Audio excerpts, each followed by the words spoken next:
Hello, friends. We're back again. Welcome to Fightful. It is July 3rd, 2025. I am at Joel Pearl, thejoelpearl.com on Blue Sky, and it's time for your TNA Impact show review. Oh, we're on the road to Slammiversary. I feel like we just kind of pulled over, got into a Buc-ee's, had a nice long lap around the place, picked up some snacks, just kind of took it easy for a bit, got back in the back of our truck, ate it. I don't know why we have a truck, ate the food, got back in the driver's seat, and now we keep going because we're almost there. We're about 2 weeks away from Slammiversary, July the 20th, where there will be a post show for that event as well. But we're here. We're here every Thursday night. It's myself and, of course, my co-host, the one, the only, the fantabulous. Do you want to know something? Her name is Cresta Starr. How you doing? I'm doing fine.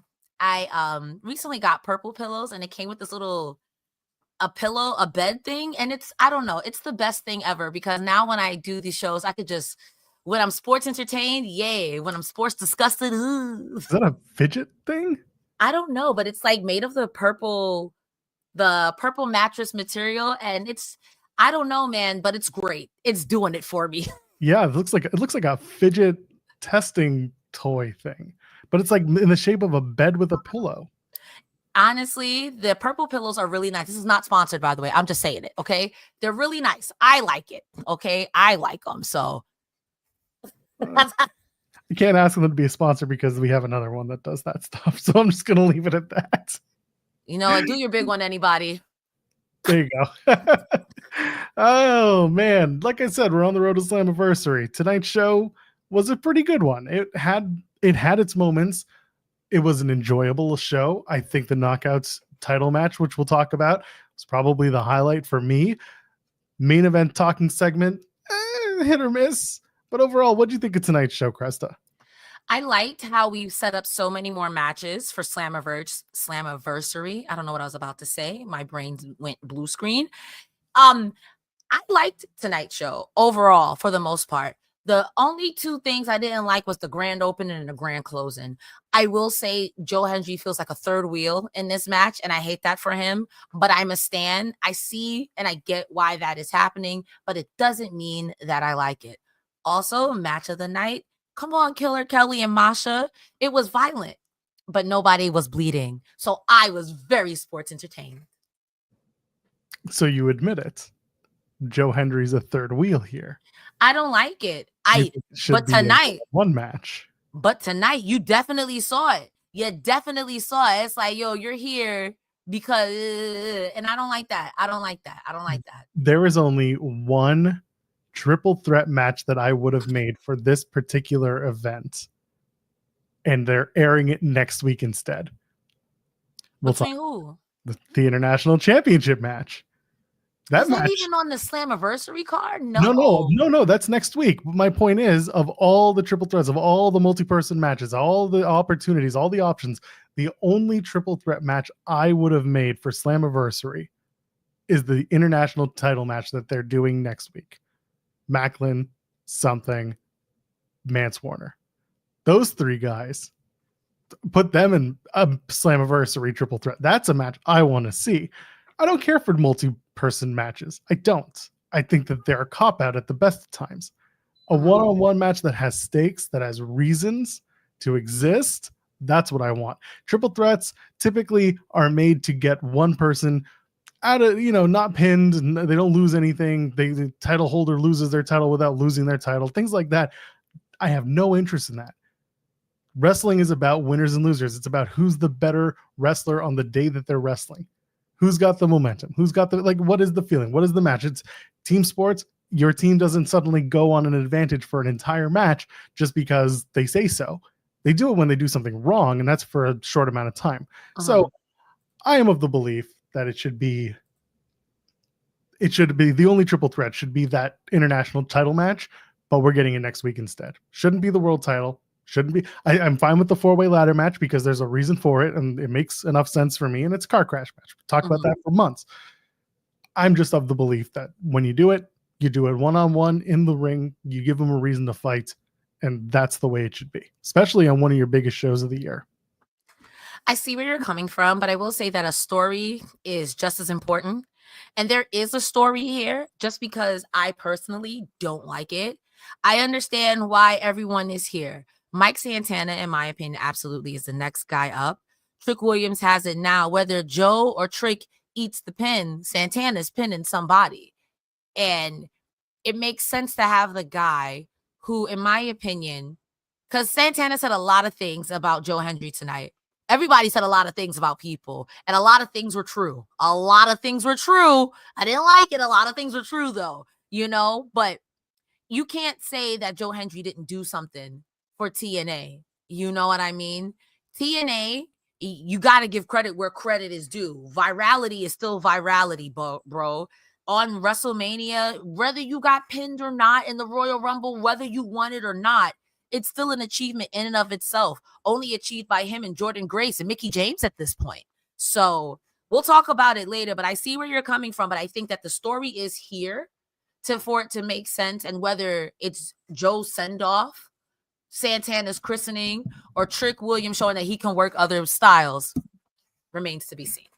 And I largely agree with you, and we will talk about it later when we get to the main event. For now, how about we set this thing up? Go ahead, leave a thumbs up on the video if you haven't already. This is the kind of content that you get from us every single day, and I'm serious, every single day on Fightful there is a post show of some sorts.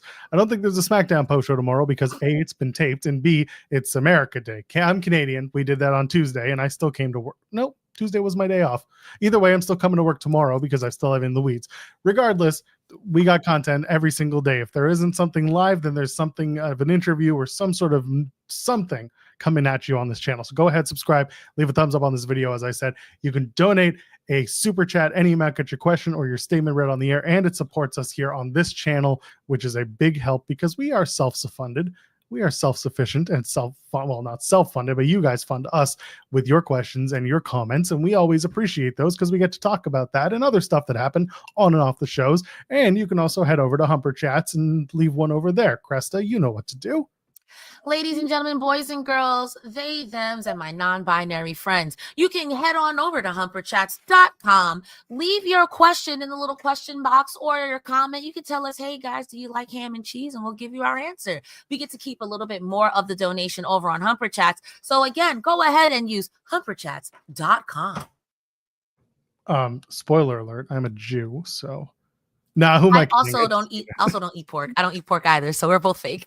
I just don't cook it. I mean, I'll eat it once in a while, but that's just me. Anyway, go ahead, get your Humper Chats in, get your super chats in. Let's talk about this dang show. Let's talk about it. Let's talk about it, and then proceed not to talk about it for a full 25 minutes, shall we?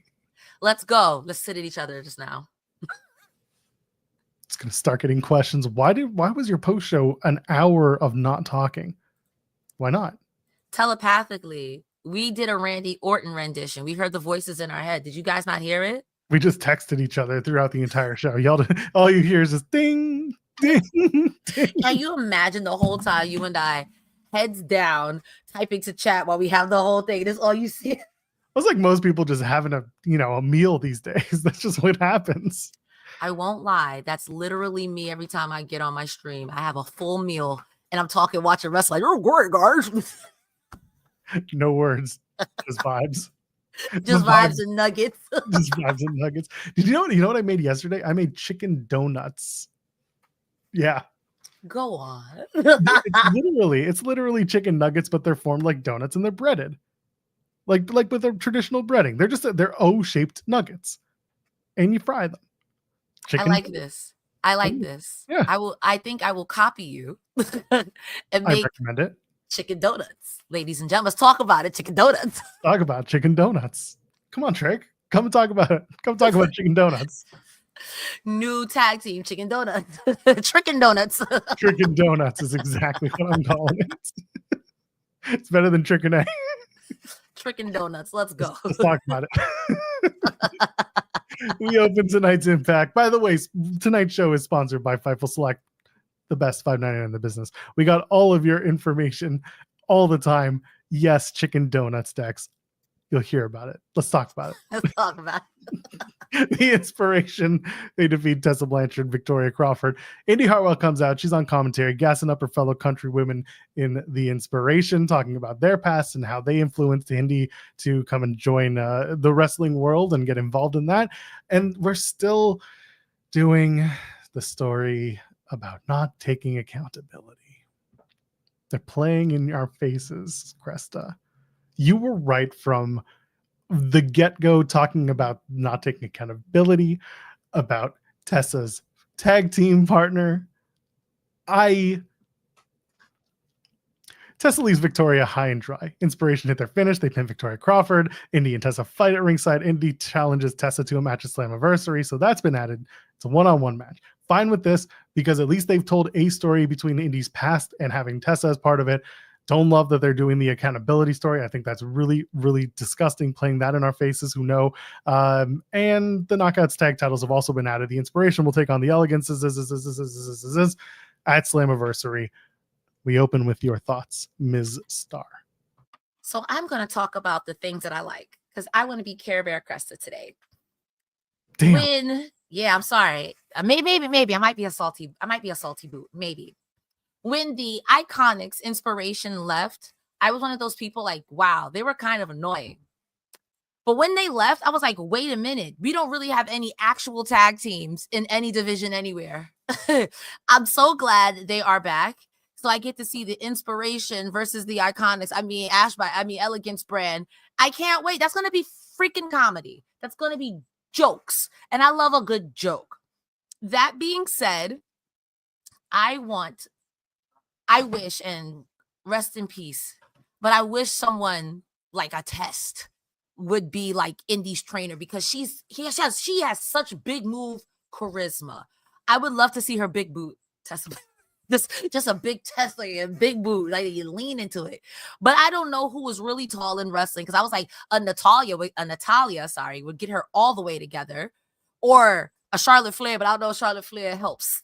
I don't know. Again, I'm just saying that I think this match will be cute. I do not like the storyline. I hope this match doesn't overstay its welcome, and I hope that Indy Hartwell wins. I would like to see Indy win. I'd like to see Indy on the path towards maybe a Bound for Glory Knockouts championship match against whoever's the Knockouts champion. We'll get to that in a few minutes. But I think Indy challenging for the Knockouts title at Bound for Glory, assuming she's on the ascent from now through that time frame, that could make sense. And I think Indy is someone who continues to develop and continues to show herself as a credible wrestler, gets better each time she's in the ring. I think that she's cutting promos at a rate that we didn't see her cut before. They're better. She's kind of gaining that confidence that maybe was lacking in WWE's presentation of Indy Hartwell. So I'm interested in seeing the evolution of Indy Hartwell. Yeah, I agree with that wholeheartedly. Yeah, that's where I will end that statement. As for the Inspiration and the Elegance, it's just, we were looking forward to this match once the Inspiration showed up. We just know it's going to be a funny, comedy-laden showcase. And these are the perfect teams to do it. Yeah, they're not serious. They can wrestle. They like all four women can go, but they'll do some comedy spots. It will be fun, and I like the idea that these four women are direct plays off each other in ways, but still different enough that they can tell different stories. And also, they started doing this during the Battle Royal last week, where they were doing the pose off. Do it again. It'll be fun. I like it. The only way this would be funnier is if we have the Inspiration, the Elegance brand, and the Influence. What is Madison Rayne doing nowadays? She's in AEW, so I doubt you'll be seeing her. Yo. Tony Khan, let her come outside and play. It's just for 20 minutes for the nostalgia. And who was she in the tag team with Angelina Love? Bring her back. I don't know where she is. Bring her back. I'm fine with that, seeing Angelina Love. But anyway, Madison Rayne, she's working AEW. I love someone in the chat being like, I hate that every time I see them, I hear Elegance. You could thank The Simpsons for that. It's the Flanders. Now it's the Elegance. Tasha Steelz with Order 4. Although I guess they'd be called Order 3 because there's 3 of them without a leader, right? Is it still 4 because Cedric Alexander kind of took over for Ali in this case, or Would it be order 5 or order fries, since there's 5 of them realistically? Well, just 5 guys doesn't really exist anymore. They're kind of out the door in New Japan. They're not a thing. But it's 4 guys and Tasha. Yeah, but I mean, it's not the same anymore. For those who remember, who watch in the weeds, we're getting towards Forbidden Door season for AEW. There was a time when my favorite bit was just 5 guys, but it would be MJF puts together a New Japan stable, an AEW stable. It would be his own AEW stable, just 5 Jews, and Maxwell Jacob Friedman's just 5 Jews would take on just 5 guys. They never got there though. We didn't get there. I tried. I really tried. I can only think of 2 Jewish wrestlers, and one of them is MJF. Yeah, one of them is Goldberg, I'm sure. Girl!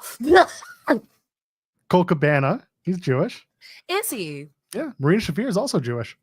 Is she? She is.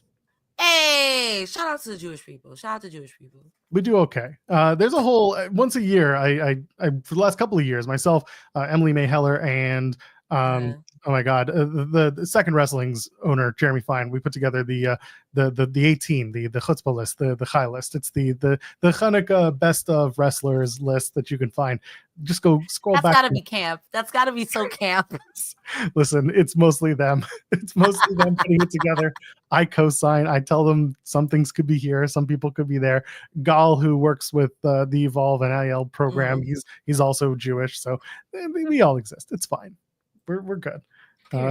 Yeah, just 5 Jews was one of my favorites, but it'll be back. Don't worry, Forbidden Door is just around the corner. Tasha Steelz with order 4, maybe order 3. I don't know anymore. She calls out both Ali and Cedric Alexander. Cedric says Tasha called her because Ali hasn't been, or Cedric says Tasha called him because Ali has changed.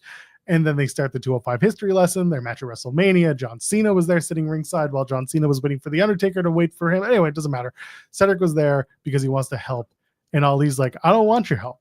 I want a WrestleMania rematch for some reason. I want to beat you because I've never done that. So at Slammiversary, Ali versus Cedric Alexander in a match that I'm personally looking forward to as a match one-on-one. I am curious about why we had to make this a WrestleMania rematch at a show that is not WrestleMania. Come on now. Not WWE. Regardless, they get physical. Cedric in the Great Hands beat up Secret Service.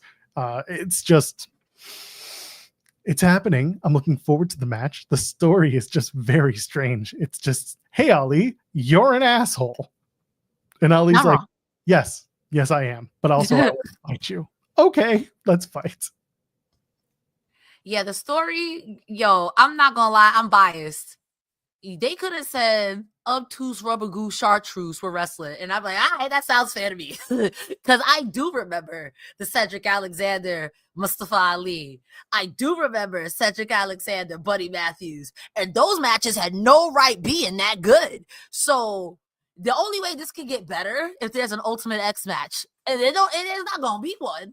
But I hate to say it, like, I agree with you. This storyline doesn't really make sense. Like, yeah, he's a jerk, and he's like, well, fight me, and that's it. And it's like, that's cool and all, but also, I don't know. I want to see them fight. I know it's going to be good. So again, I don't care. I don't care what the storyline is. I'm fine with it. It's just a very strange storyline that they're telling. Oh, well. You know what's strange? What this does for me is, because we haven't heard officially whether or not Cedric Alexander is under a TNA contract, to me, this feels like Cedric may have been, this isn't me reporting, this is purely me speculating, so don't go too far, anybody. This feels like Cedric was brought in for the build to Slammiversary, and I'm guessing Ali gets his win over the guy he couldn't beat in WWE. He beats him, and Ali just gets more power and becomes more crazy as he continues up his ranks to going for the world title, I assume.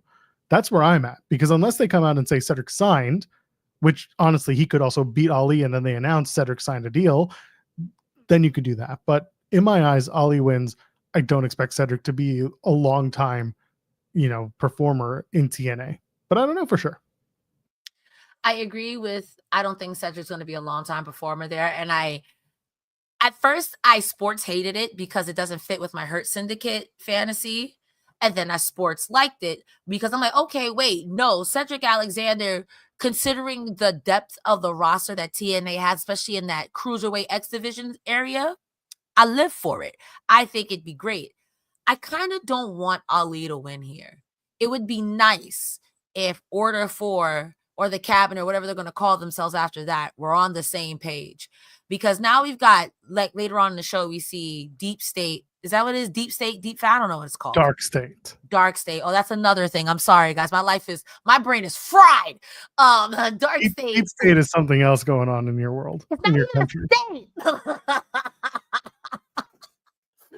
Sorry, so Dark State is here. You still have the system. I think a unified front, whether you guys are heroes, anti-heroes, and then Cedric finishes up, I think that would be nice. But I don't know how that would work, because typically I feel like a faction warfare, just talking about AEW, it leads to Stadium Stampede or something like that.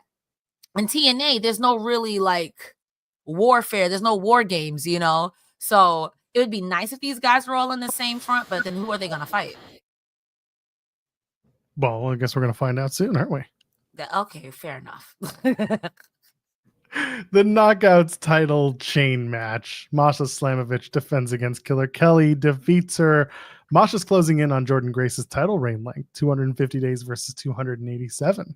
They did mention that in commentary. They spent a lot of time playing around with the posts to start, kind of hitting each other against the ring post and everything like that.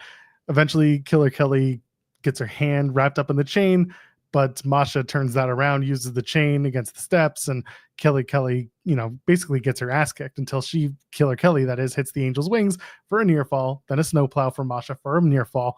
Masha eventually chokes out Killer Kelly with a chain. This is an excellent, excellent, fun match. It's violent, but it's not bloody. And I think it's a good story that they're telling from a time that they once had when they were bound by a chain, and that was their whole gimmick. Now this was not perfect. I think this was an excellent blow off for the Masha and Killer Kelly story. What did you think of this? Because I know you're not huge into superfluous violence in wrestling, but I don't venture to think this was too much for you.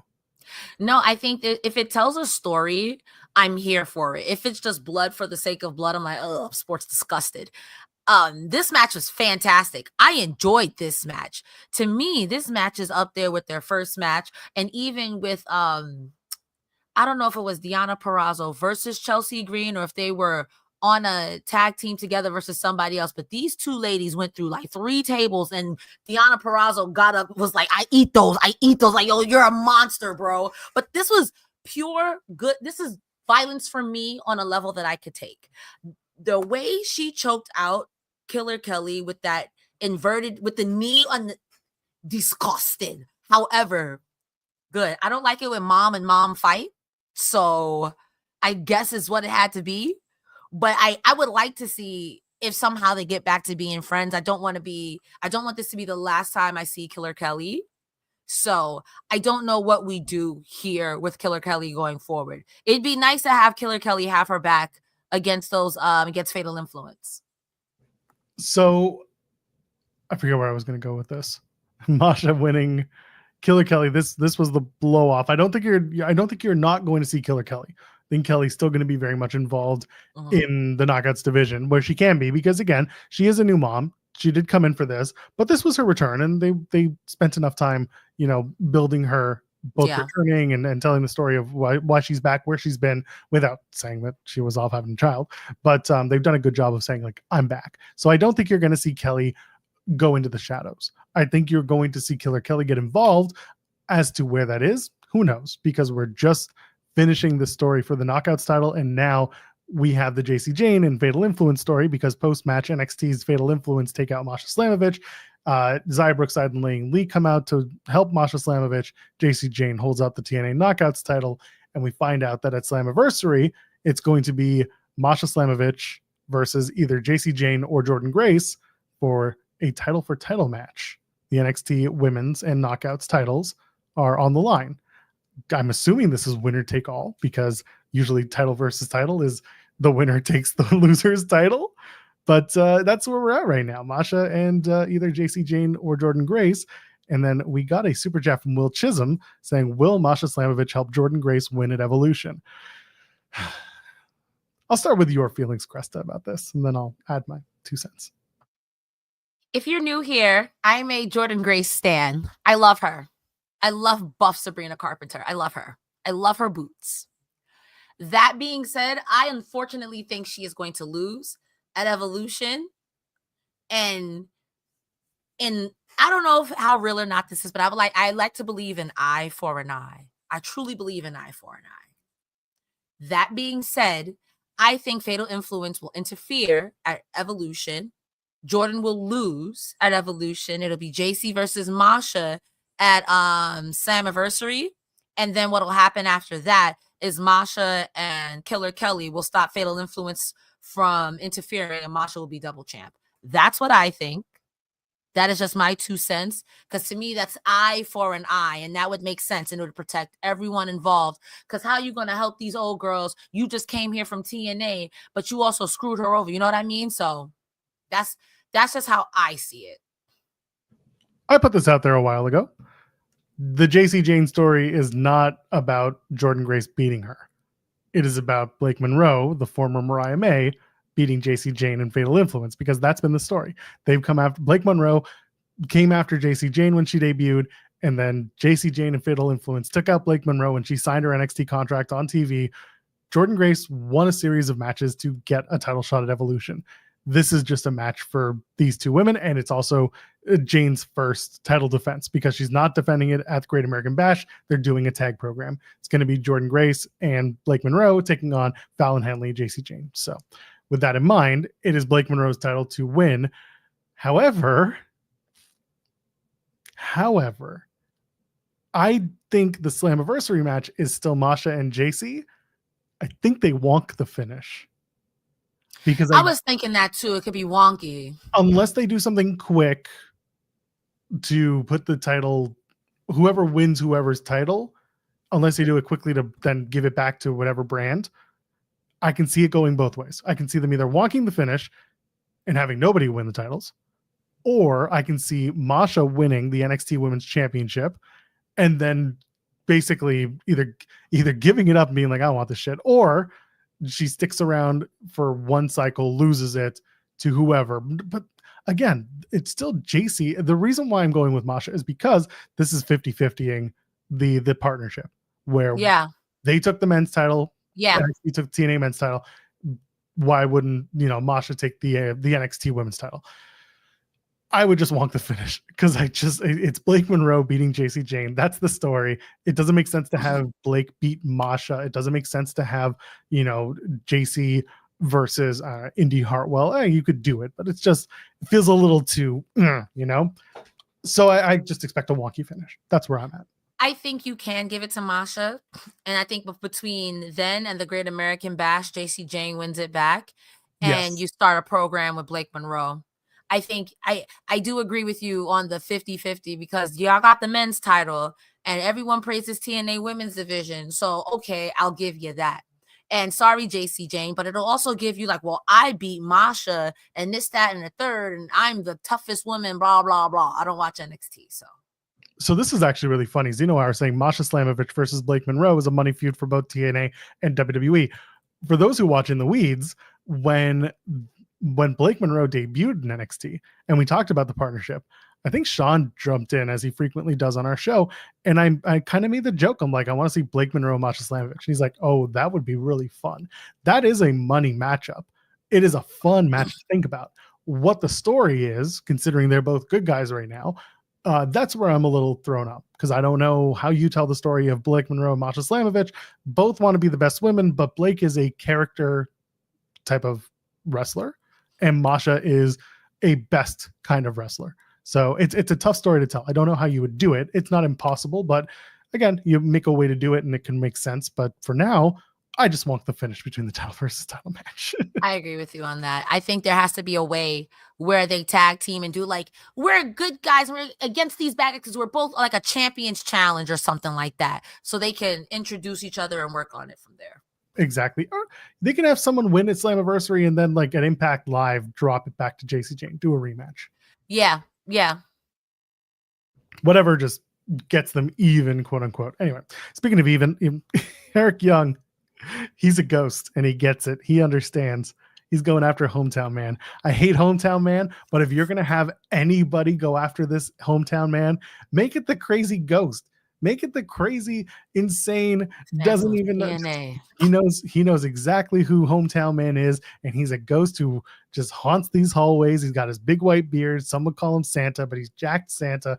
Let EY and Hometown Man just go at it and have EY, I don't know, do to him what Cody Deaner did to Eric Young, if you get it. Eric Young gets his lickings back. Let's go. Shiving it, Hometown Man. I'm not gonna hold you, man. This is, at first I was like, ha ha ha, and now I'm like, okay. Shit sucks. I'm kind of on Joel Pearl's side. I'm like, let's not do this. Let's not do this. Let's not do this. But it's gonna be great when he beats the shit out of Hometown Man. Is it sad that I don't think that's gonna happen? Hometown Man's gonna get a win over EY. Yeah, because like the next segment is Eric Young talking to Northern Armory, and it gave me flashbacks of Violent by Design. You guys lose once or twice, and now you're beating up your people. You're blaming them. You embarrass me. Also, is Travis Williams the guy with the black hair? Or is that Judas Icarus? No, that's Judas Icarus. Travis is bald. Okay, Travis. Oh, bald, easy. Judas, you're bald. a clown. Bald Travis, hairy Judas. Judas is a clown because the whole time he was talking, Eric Young he looked like he wanted to kiss him. I don't know what he was doing with his mouth, but he was doing I couldn't take this seriously. I wanted to kiss him. Jesus Christ. Go back and watch that segment. No, I saw it. Look at his face as Eric Young is talking. He's like, you're right. I just want to. By the way, sorry, this popped me. It's going to be crazy when they remove his mask and it turns out to be Chad Gable. Stop it. Hometown Manicano. Honestly, at this point, it could be, oh my God, Ezekiel. Well, he's injured too, so. You want to hear Zeke speak? No. Yeah, like you said, EY's with Northern Armory. Says Sinner and Saint embarrassed him. Got EY kicked out last week, and they lost to the Hardys. And then they're like, "We're with you, EY." All right, we'll find out. They announced through the injury report that Trey Miguel has a hernia apparently, so he's currently sidelined. Hopefully, he's good for Slammiversary the middle of this month. And then they do the Santana promo on the stairs. Notice how he's wearing an Eddie Guerrero shirt. I say he's taking the world title, and he better because if he doesn't, Cresta, if he doesn't win the world title, if Santana doesn't win at Slammiversary, I'm quitting this post show. If Santana doesn't win at Slammiversary, I'm gonna be sports disappointed, but not sports surprised. Not sports surprised. I'm quitting this post show if Santana doesn't win. I put it out there on other socials. I'm putting it out there tonight. Mike Santana, I hope you're watching. I know other people that you work with are watching. I need you to heed these words. That's crazy. I will quit this post show if you don't win at Slammiversary. I will quit. I will leave. I will walk out. I will do the Slammiversary post show. Might even do the Impact Live because those are fun. But if you don't win, I'm out. That's crazy. I didn't know he was the booker. Joel, you're a bully. You know what? If I'm Mike Santana, I'm taking a dive just because you said that. No, and by the way, people were like, "What's worse, Santana losing or Hangman losing?" I want Hangman to lose because I want to see the world burn. But I cannot let Mike Santana lose. Hangman's not from Texas. Hangman's not from the state of Texas. He don't live there. He doesn't live. Mike Santana is a New York boy. Granted, he's Puerto Rican, but like he's a New York boy. Come on. I'm gonna be real with you. If Santana loses, the only other option for me is Joe Hendry, and that's because I'm a stan. If Trick Williams retains, I might be with Joel. Probably might be like, "You got it. You don't want me to watch." I don't know. They will be making a stupid error if they don't have Mike Santana win. I agree. However, this is the same company that did this to Joe Hendry at his height. I get it. I know. I know. I'm But glad you know what I was about to say. Of course I do. We did this dance for months. We talked about this. And then after I was like, you know what? I'm over it. Mike Santana, just do it. A Genesis, do it. And then I saw what they were doing. I got it. I said, Slammiversary. They go to New York. It's time. He beat Josh Alexander on Josh's way out. Let's go. It's time. He's the heart and soul now. He's the dude. I get it. Mike Santana probably leaving TNA sooner than later too, because he impressed WWE officials, as both PW Insider and Fightful Select had reported. We know. Give the man his title. Give him his gold watch. You gave it to Joe Hendry. Give it to Mike, and that way I won't have to quit. Now that I put it all on the line, do it. Dang, you guys heard it here first. If Mike Santana does not win, Joe Pearl will be quitting the TNA post show. More at 11. Someone saying, how about you bully Taz off commentary instead? No, I love Taz on commentary. I like Taz. Bro, I can't talk because I know people who hate Don Callis on commentary, and I love Don Callis on commentary because the way Taz gets annoyed at Don Callis and Don Callis just makes stuff up. Oh, great. Honestly, I love those two, but I digress. I will quit this post show. I'm going to start getting text messages from people at TNA being like, what the fuck are you doing? Don't leave us here with Cresta because she's just going to laugh. I am forcing your hands. I am forcing your hands. Listen, I won't quit, but if you don't put it on Santana, at least put it on Joe Hendry. Come on. Nakamura. I will tweet Tommy Dreamer very inappropriate things. He's like, I'm going to get my dad Scott D'Amore on you, Mr. Dreamer. I'm singing you. And I like Tommy Dreamer. We've had many nice conversations in the past. But I will not allow this one. Joel's taking a stand. I am taking a stand. We're doing this. We're doing this for Mike Santana. We're doing this for me. We're doing it for the people. You're the hometown man. Hometown Joel. I am hometown Joel for this moment. None of this Diener. Tweet HBK to intervene. He blocked me. He's blocked everybody. That's what HBK does. There you go.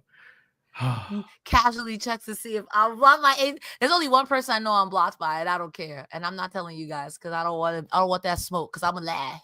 I'm blocked by someone that you stand very openly. So there you go. Matt Cardona defeats Edward Edwards with Lish Edwards. Do you want to know something? Do I what? Edward Edwards lost the match. Lish slips Eddie Edwards the ring. Myers tells Edwards don't do it because Matt Cardona is my friend. Matt Cardona gets a surprise jackknife pin on Edwards, gets the win. Post-match, that's really all that matters. NXT's Dark State arrive and they take out Matt Cardona and they stare down the system members who are at ringside. And if you watched NXT on Tuesday, they said, we're going to go. You won't see where we're going next. I'm like, I mean, I do. I read NXT spoilers. I know where you're going next. But Dark State, they haven't done much with them on NXT lately. So for them to come and do some TNA work, looks like they're going to have some stuff with Matt Cardona in the system. What do you think of this whole Dark State thing? Because you're not a big NXT person. I had no idea what was going on. I was sports scared. I thought Retribution got back together. I didn't know what was going on. I've heard about the legendary NXT parking lots, and I thought they were bringing that here, and they low-key did. So, Matt Cardona don't even go here. So why y'all beating him up? Secondly, there's like 5 of y'all. You know who else has 5 people? The system. If you're gonna beef with somebody, beef with the big dogs. And while I don't like the system, and I'm not saying they're the big dogs, but the system is the big dogs. So instead of jumping Mr. Always Ready, he wasn't ready. He had just had a match, so he was on cooldown. I think if you're gonna be a group, go after the group. Anyway, Dark State versus the system is probably what they're gonna do anyway. Yeah. Hometown Man was thankfully attacked backstage. That's crazy. Presumably by a ghost. He was also unmasked by the ghost. Which is also pretty funny considering I lost my train of thought. Oh my God. That is very funny. Thank you. Good time to remind people, get in your super chats, get in your Humper chats. Tell them what you think about Impact, TNA, and all the rest. Come on. Tell us. Tell us how you feel. Tell me how you feel. I'm kidding. No, you're not. Go ahead. Tell me how you feel. Oh, anyway, Leon Slater promo. I gotta tell you, this was actually really fun for those who this is not funny if you're hometown man. It's pretty funny if you're hometown man. He sucks. Anyway, Leon Slater. He's great. He's great. And it's great that they're pushing him as like this young, hungry, white meat baby face who made sacrifices. He's on the journey. His story is very solid. And like they're doing very traditional storytelling with Leon and add in the rubs he's gotten from the Hardys and from other, well-established members of TNA and outside wrestling and a personal struggle. He, put it out there this week through his promo that his dad left at a young age. It's been him and his mom and his sister ever since then. And he says like, I'm not doing this for my dad. I'm doing this for my mom and for my family. And he's all in for the X Division title. And this is your feel good moment of Slammiversary, in my opinion. We've been talking about it for weeks. This kind of solidifies, probably months even, but this solidifies things. Leon Slater is the guy. I thought this promo was really, really well done. What were your thoughts watching this whole thing? That's a Hardy boy. I love Leon Hardy. I think he's so great. And he has that same charm that Casey Navarro has, where you just want them to succeed. I want the best for him, no matter what he did. Even it would break my heart, but even if he heel turned on the Hardys, I want that to be the nastiest heel run he ever did do. You know what I mean? I think he's so talented. And again, TNA doesn't miss when they do their video essays about a wrestler, whether it's their struggles or their triumphs. TNA really does take great care with them. I don't have anything but positive things to say about this. My only beef, I guess, with this, and I guess the overarching beef with the show, was that the audio was kind of weird the whole night. I don't know if you noticed that. I didn't have that problem. How were you watching tonight? I was watching on TNA Plus. Oh, okay. I was watching it on Sportsnet 360 because I can't watch it on YouTube because Canada is excluded from everything. That's anti-Canada, and this won't stand. No, it won't. I had people from TNA message me about this, and they're just like, well, Roger Sportsnet paid a lot of money for us, so that's part of the deal. We can't air on YouTube in Canada. And I'm like, well, that's some garbage. So if this isn't a free NordVPN.com/Fightful plug for you, here it is. Go and get it right now, because then you can watch TNA for free on YouTube if you're Canadian and looking for a place to watch it. It's really, I'm just plugging it for the Canadians right now. NordVPN.com/Fightful. Go ahead, Canadians. Honestly, yeah, I hope if Leon Slater doesn't win, then you've got to let Mike Santana win. Don't piss me off. Don't piss me off. Let them both win. Damn it. Yeah. Everyone's all like, oh, All in Texas is going to be a feel-good show, and all the right people are going to win their match. Oh, do it for Slammiversary too, damn it. Do it there too. Honestly, I think you have a better chance of a feel-good moment at Slammiversary than at All In, because I'm of the mind that Hangman should win, but also crossing over. Death Riders are becoming Roman Reigns, and I'm at the point where if I cheer against you, you're just gonna win anyway. So Tribal Chief. So yeah, that's right. You cheer for Moxley because Moxley's gonna retain. I don't want him to. He's gonna win. I'm sick. And you're gonna get Darby versus Moxley at All Out, and that's when the moment's gonna happen. I'm gonna watch it live in Toronto. That's what's gonna happen. I'm telling you. I'm gonna be like Tony Khan. I'm gonna be in the press room, and I'm gonna be like, Tony Khan, when did you decide that you didn't want to pivot it all in? When did you decide? Because personally, I thought it was a great idea. In fact, I've been praising that idea for months now on In the Weeds, every Monday through Friday, 10 a.m. Eastern on youtube.com/Fightful Overbooked. I will say verbatim. I will say it exactly like this into the microphone on an AEW live stream that however many thousands of people are watching. When did you decide that this was the moment? Because, Darby climbed a mountain. He didn't talk about it. And then he decided he'd come back, and then he wanted to talk about it. So let's talk about it. And then Tony will proceed not to talk about it because, I'll say that's a good question. Thank you. So all over the world, I don't know, man. You'll get a full rundown of the event, and then you will get no answer to your question. Hey, exactly. Listen, I love Tony Khan, but I don't love him. But listen, you I be watching the work he's doing. I appreciate what you be doing, Mr. Khan, but I also know a worker when you Jeff Jarrett 365. Hey man, listen, people who like Joel burn it down. Listen, I'll put it very bluntly. Some people got really deep into their feelings when Swerve didn't win the title because they were so set that Dynasty, it was going to be Swerve's time. He's going to win it back. It was happening. It's going to happen. It's going to happen. And I was like, no, man, it's not going to happen. It ain't happening. Stop trying to make it happen. And then when it didn't, some people got really in their feels. So all I'm saying is that this time they're really building it with Hangman. And all I'm saying is don't. Keep your expectations low. Keep them low. Tribal Chief did that to me. That's where I'm at. I would like Hangman to win, but I fully expect Death Rider shenanigans. Everyone's like, it's going to be WrestleMania 40. It's going to be all this stuff is going to happen. And this person's coming out and that person. I'm like, what if it's WrestleMania 39? What if it's 39? What if the Tribal Chief just repeats? Yo, I don't care no more, bro. You're making me mad. Anyway, we got Mance Warner and Jake something. Fuck you. I'm sorry. I'm getting you making me mad. You making me mad. I'm getting salty because I'm thinking about it. And I'm also thinking about the fact that Santana could really lose at that Slammiverse. Well, then I'm going to quit, so it's okay. No, don't quit. I love you, Joel. It's okay. You'll have another co-host who's probably more efficient at this. It won't be Denise. She's doing her own TNA post show now. So SP3. No. It'll be SP3. He'll stay up late for y'all. It's not WrestleMania 9 with Darby Allin. I think I've already said it that the tag match. This is the last AEW talk about, and then I'll bring it back to In the Weeds tomorrow. The tag match, and I'm going to talk about this tomorrow. Jack Perry is going to interfere on behalf of the Bucks, and the Bucks are going to beat Ospreay and Swerve because Jack Perry's coming back, baby. He's going to realign with his boys in the Elite.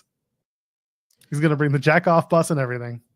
Can you be wrong? Because I thought about that. I'm like, what if Jack Perry? I'm not going to put that in the universe. And here you are, like, nah, but it wouldn't make sense. There's always another Oos. There's always another Elite. There's always somebody else, okay? And to make matters worse, you got an Elite up in the Don Callis family. If you think Kazuchika, Mr. Okada, Mr. Rainmaker Moneybags himself, is it going to be like, you want to screw somebody over? Come on. All right. Satanic summer behavior. That's crazy. Listen, man, I'm trying to burn this place to the ground before I leave. Not you doing the Seth Rollins. Like, play up, he's like, da-da-da-da-da, Joe Burrow coming down to the scrum. I do not have the money for that type of wardrobe.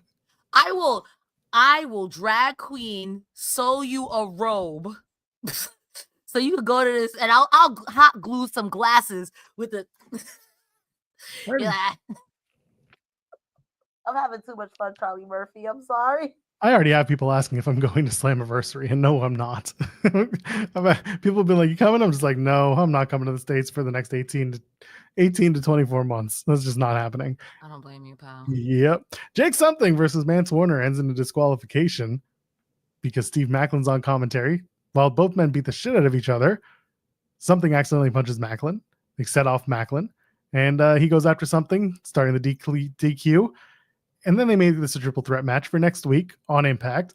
And this is, like I said, the only triple threat match that should be at Slammiversary should be the one that they're doing next week. And it's this match. The International Championship match should be a knockdown, drag them out fight between Jake Something, Mance Warner, and Steve Macklin. Steve Macklin, who, by the way, Fightful Select reported this is a contract year for him.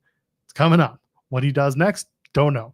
Has this been one of the better runs of his career? Absolutely. Has this international title, this defense, this inaugural title reign been the best? I think it's been up and down because it's just sometimes he's on the show and sometimes he's not. But that being said, this is the triple threat I wanted. We're getting it. I just wish they did it at the pay-per-view. Well, my comments for this match is, again, the audio was Metro Boomin. And this match, I support men's wrongs. Sometimes I just want to see meaty men fight each other. This triple threat.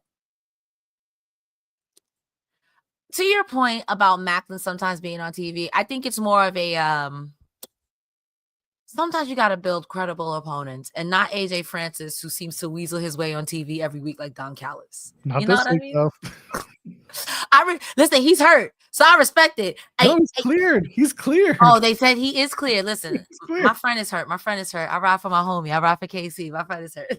It's fine. He's on the show next week. Nick Nemeth defeats Zachary Wentz. And we get a Myron Reed signing. A wild Myron Reed. Trey Miguel once told me in an interview that hasn't made air unless you're a Fightful member, I think. I don't know. But let's just leave it at that. He told me how badly he wanted to introduce Myron as an official Rascal on TNA and reunite all 4 members, but it never came together. It never worked at the same time. Everyone's kind of gone their own way and done their own thing. But tonight, it's really nice to see Myron Reed back. It's nice to see him involved. Zachary Wentz does lose because Ryan Nemeth gets involved. Wentz goes after Ryan Nemeth after that. And then Zachary Wentz eats a super kick. Knick-knack paddywhack gives Nemeth the win. And that's the match. But Myron Reed's there also because his partner is Killer Kelly, and she had high involvement in the weekend, and someone had to look after their beautiful child. So it's nice to see Myron Reed get a chance to be out in front of the crowd. Nemeth defeats Zachary Wentz. Your thoughts? Surprisingly, there was only cheating at the end, which I was quite surprised about. I do think Myron Reed should have hit Ryan Nemeth, but Ryan Nemeth, much like Roderick Strong, has a very punchable face. So I think he just always should get hit because of his brother or whatever. This was fine. This was fine. I just wonder, I hope, knock on wood, whoever's up there, whatever, I just hope Trey Miguel is well enough for the Slammiversary match. And if not, I've seen Myron Reed wrestle before. He could hoop. I just hope TNA lets him be a part of the Rascals. Not saying that they'll win the titles, because I don't think the Rascals are winning the titles at Slammiversary. But in the event that they do, I wonder, how that would work. I hope Trey Miguel is well enough in time. But if not, I wouldn't be upset if we had the wild rascal Myron Reed, help out Zachary Wentz. Well, we'll find out anyway. But next week on the show, they're going to be doing the international title 3-way. We talked about the Elegances take on Mila Grace and Harley Hudson. Jane and Henley from NXT take on Masha, Slamovich, and Laying Lee. The Rascals and the Hardys team up, take on First Class and the Nemeth. So if First Class is wrestling, I'm guessing Casey Navarro is cleared, or First Class is going to have a stand-in again for Casey. But who? I don't know. I'm kind of hoping that that's not the case, and going back to, I'll take a look at the spoilers and find out for myself. If y'all want to go find out on your own, you can. I will say that if I had to put any wish out there and I don't know what this person is doing, I think it'd be funny if you got Rich Swann back. He's given some interviews. He basically was, what did he say? He had an option year that wasn't picked up, is what I believe he said. And then he had his legal troubles, and now he maintains that he's sober, that he's working the system, which is great. But he's been working. I did see him at WrestleMania week working, I think, the Dragon Gate show. So he's been out and he's been wrestling. I think he's done GCW, but for him to come back to TNA, listen, I'm not against the idea. I think he did House of Glory recently too. It's very possible. He's been out there. He's been working, cut off the dreads, and he's just been doing his thing. And not that because he cut off the dreads, he's doing his thing. I'm just pointing out that if you see him, you will see him with a new haircut. And yeah, he's doing his thing and he's looking good. So there we go. Someone saying Jensen doesn't even spoil the TNA spoilers anymore. Well, that's because he doesn't always get them. That's the other thing too. The Pittsburgh ones I really had to dig deep to find. The ones in Arizona after Against All Odds, I had to dig even deeper for those. So sometimes you find them and sometimes you don't. Sometimes we publish them, sometimes we don't. So that's why Jensen doesn't always do it. On the Weekender podcast, by the way, every weekend here at FightfulSelect.com, best of $5.99 in the business. Hooray! Shall we get to the main event? Main event time, yeah. Let's talk about it. Well, that's really what it was, the King's speech. And I look over and I'm like, oh, Kazarian thinks he's Elvis because he's got the glasses, hence the King. Bro, that LeMay shirt, and into the stratosphere. Into the stratosphere. Frankie Kazarian. Ain't it great? You know, if dressing like a heel was an art, him and Seth Rollins are on opposite ends of the spectrum, but also correct. It's fantastic. So anyway, he comes out, then Henry and Santana comes out, Trick comes out.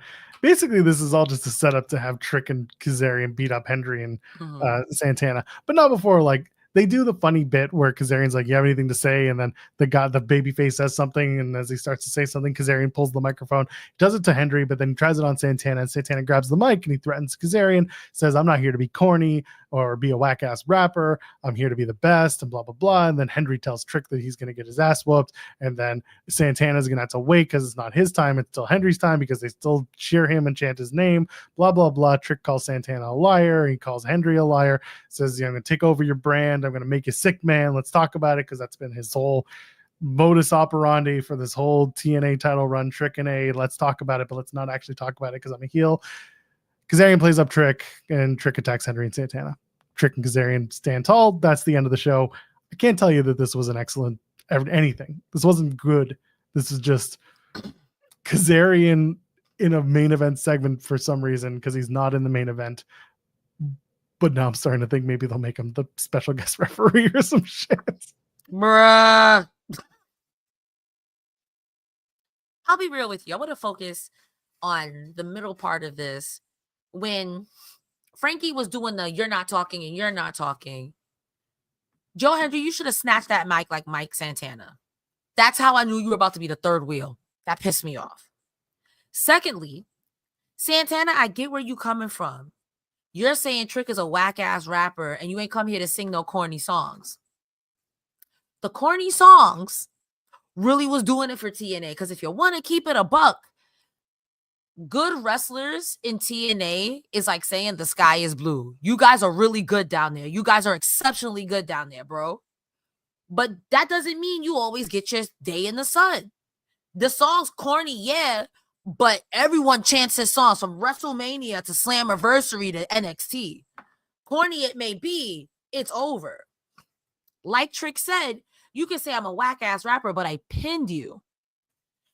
Yeah, ooh, that's always, to me, that's always going to be the stinger. If they say, oh, you suck, you're a loser. Okay, but I beat you, so what does that make you?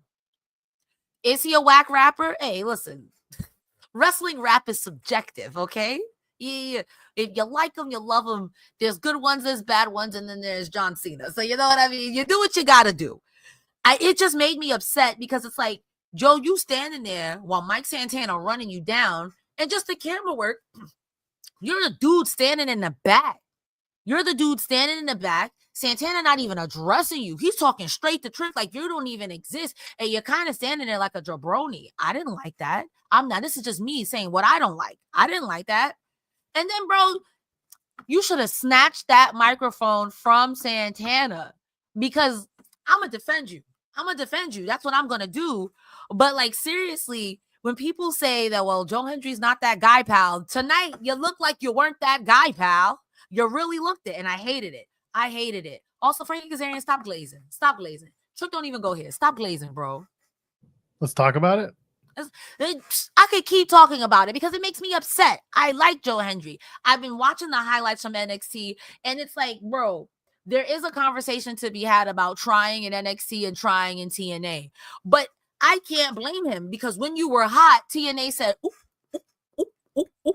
So I can't blame you. Under a deal to them. He's still under their deal. It wasn't until the WWE stuff started calling that he was like, ooh, there's a chance, so I'm going to take advantage of this shit. But also, look at who they were putting him against. Frankie Kazarian. You did, like, I think he took it off of Moose. You know what no, that wasn't Moose. Took it from Nick. Took it from Nick Nemeth. But it's like, you know what I mean? Like this, there were things that TNA could have done. But by the time you did it, if I'm Joe Hendry, I'm like, yo, bro, I'm going to act my wage. You're telling me that, yeah, you're over from the outside looking in. Again, this is copium. And if this is copium, I'll take that. But you're not going to tell me that I'm super over. I've got everyone chanting my name. I should be champion. I'm going to keep losing until I win. And it's here, damn. And you get a couple of feuds that are like, here, damn. And you want me to try? I tried. You couldn't really give them a serious anything until Trick came along. But who was serious that he was wrestling? Who was serious? Kazarian was a serious contender. Even the AJ Francis match could have been serious. Like, again, it's about the storytelling. It's not about who you're facing. It's the story. Okay, but did you really think Francis was going to win or Kazarian was going to win? There was never that doubt. Hey, man, you never know. That's the thing about wrestling. Anyone on a bad day can lose a match. You're right. I've never wrestled. I can't do what a wrestler does. I'm gonna shut the fuck up. That's just the conversation here. And also, so someone had pointed out that, Pile Driver Finisher said, like, Santana didn't come to do the things that he's saying these other guys do. He doesn't rap. He doesn't do songs. He beats ass. And that's what he's saying he's going to do. That's how he gets over. He gets over by beating ass, not by singing songs and rapping. That's kind of what Santana's kind of point was, is that he's going to be a fighting champion, not a rapping champion. I feel like even if Santana, who don't rap, released a diss record, it would still be better than Trey. I mean, low bar, but yes, absolutely. I gotta tell you, so he has that swag like Eddie Kingston has that swag. I believe that if you rapped, I could close my eyes. I believe it. I believe it. Well, we did it, folks. We lasted an hour. We didn't think we would this week, but we did it. And we've got Slammiversary coming up in a couple of weeks. We've got plenty of content here on the channel. FightfulSelect.com, the best $5.99 in the business. There's plenty going on, so go ahead. WWE has stuff going on. The AEW has stuff going on. TNA has tons of stuff going on. MLW has whatever. There's plenty of wrestling. Now I'm just talking for the sake of talking. Cresta, what you got going on? Guys, my name is Cresta Starr. I'm here falling apart on Twitter Monday through Friday. I clock in. You can find me on all forms of social media at Cresta Starr, except for Twitter where it's at Cresta the Star, because I had an aneurysm. Oh, I got blocked, or whichever one it is. I'm here every Thursday with Joe Pro going over TNA Impact, having a juke and laugh about one of my favorite professional wrestling. And on Saturday, myself, Iridian, and Joe Pearl are talking about AEW Collision. I have a good time there too. I want to have a good time with you. Cresta Starr on all forms of social media. I love you. You love me. Barney was sitting up in a tree. Joe Pearl, where can the people find you? Well, first of all, I don't cover Collision. That's Riccacino. Did I say Joe Pearl? Yeah, you picked the other white bearded guy. Not all white people look alike, Cresta. Oh my god. No, but all white bearded guys in wrestling. I get it. It's true. But Riccacino looks like, oh my god, he was just wrestling the other day. The vanilla guy. He doesn't look like Blake Christian. What's wrong? Yes, with you? he does. Yes, he does. No, yes, he does. No, yes, he does. He does not look like Blake Christian. Yes, he does. No, he does not. Stop it. No, he doesn't. Listen, white bearded guys do all look the same. I will give you that, but he is not Blake Christian. I don't know how y'all don't say it.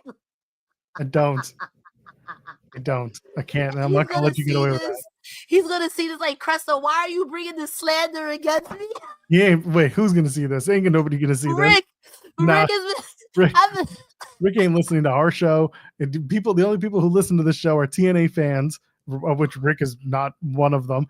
Not that he doesn't watch TNA, but he's not going to listen to our post show. And like TNA staff and wrestlers, they're the ones listening to this one. It's like it's like getting the daily briefing for these people. For Christ's sake. I've been running a disinformation campaign on Rick saying he looks like Blake Christian since I've seen Blake Christian. I'm bringing this up tomorrow on In the Weeds. That's what I know Rick's watching. Rick is gonna send me another DM like, Cresta, I'm gonna send you a cease and desist. You gotta stop this. Can't believe you just called him that. He never works when Blake Christian is wrestling. And when he does, it's a pre-recorded when Blake Christian is wrestling. It's one of those. It's one of those, yeah. It's not that all white people look the same.